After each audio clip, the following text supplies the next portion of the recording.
As you know, I'm going to be speaking about how I believe people resist simplicity. When I was a kid and I heard stories from my parents or I was watching cartoons, I could always tell who the good person was and who the bad person was. And sometimes I could tell just by their name, like the Big Bad Wolf. And when I was a kid, I had very black and white thinking. And when I grew up and I started watching TV shows and movies and reading books, I still had that mentality. And then when I tried to translate that mentality into real life, the results were chaotic.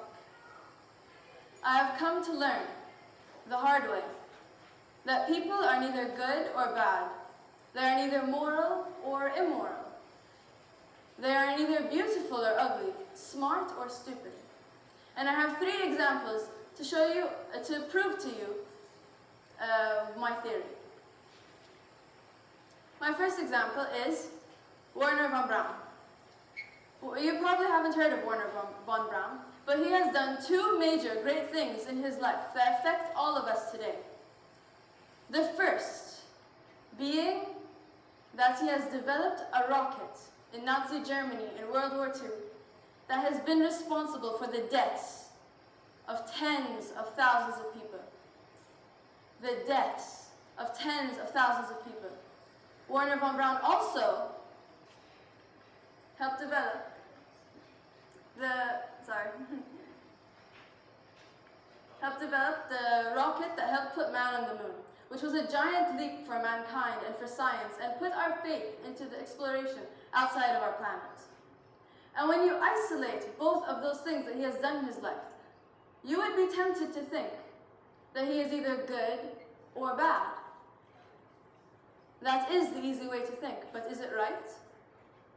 My second example of how people resist simplicity is a man who is responsible for the light bulb, the phonograph, the DC electrical system, and the motion picture camera. He is a man who advocated perspiration and dedication and the improvement of his nation. He was looked up to in admiration. He has both directly and indirectly affected our lives.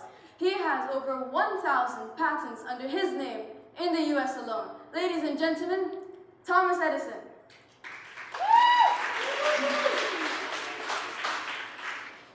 And obviously, everything that he has done was good. Everything that I've mentioned is good.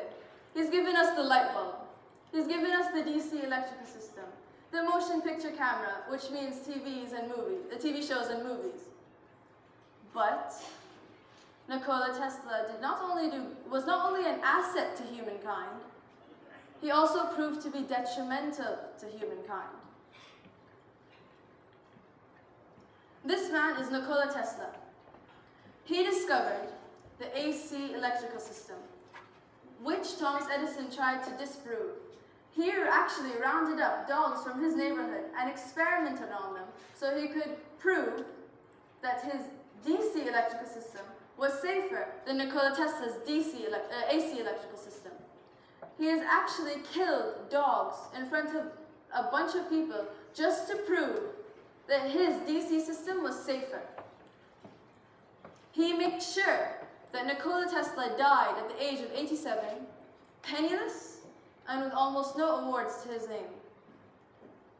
If it wasn't for Nikola Tesla, if it wasn't for Thomas Edison, Nikola Tesla would have been responsible for wireless technology, in the 1890s, might I add, wireless technology, the Tesla electric car, the AC system, and the Tesla carburetor and the Tesla coil.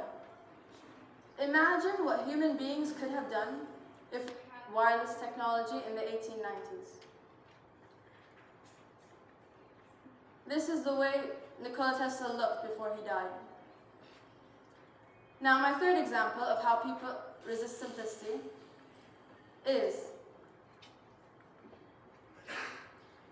Queen Victoria. She is one of the few people whose name is synonymous with an era. She was the longest female queen in all of history. She was one of the few people who have reigned 63 years and 7 months. And she has done so much good for Britain. And when she died in 1901, the whole nation grieved for her. And so until today, might I add, more than 100 years later, till today, some people still grieve for her demise. Queen Victoria has more than doubled the British Empire. She has brought oil and spices to her country, and she has spread technology to the world.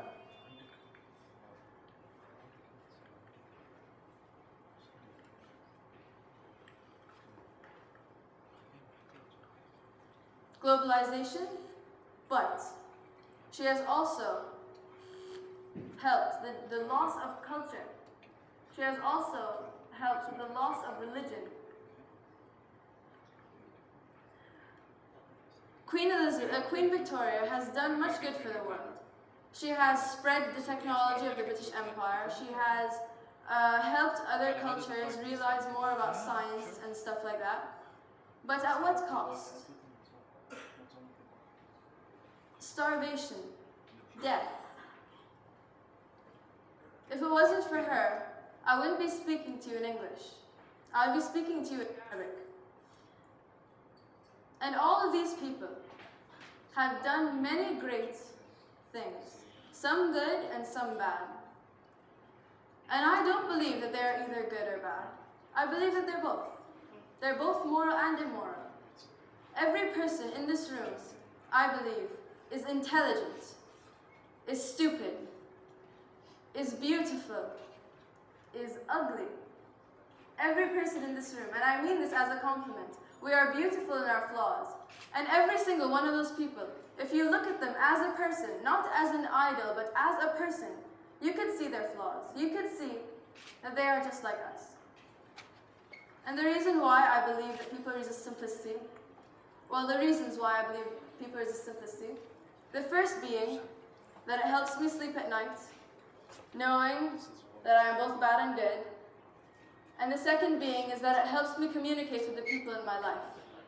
It helps me let go of my previous thoughts of them and accept them as they are. Thank you.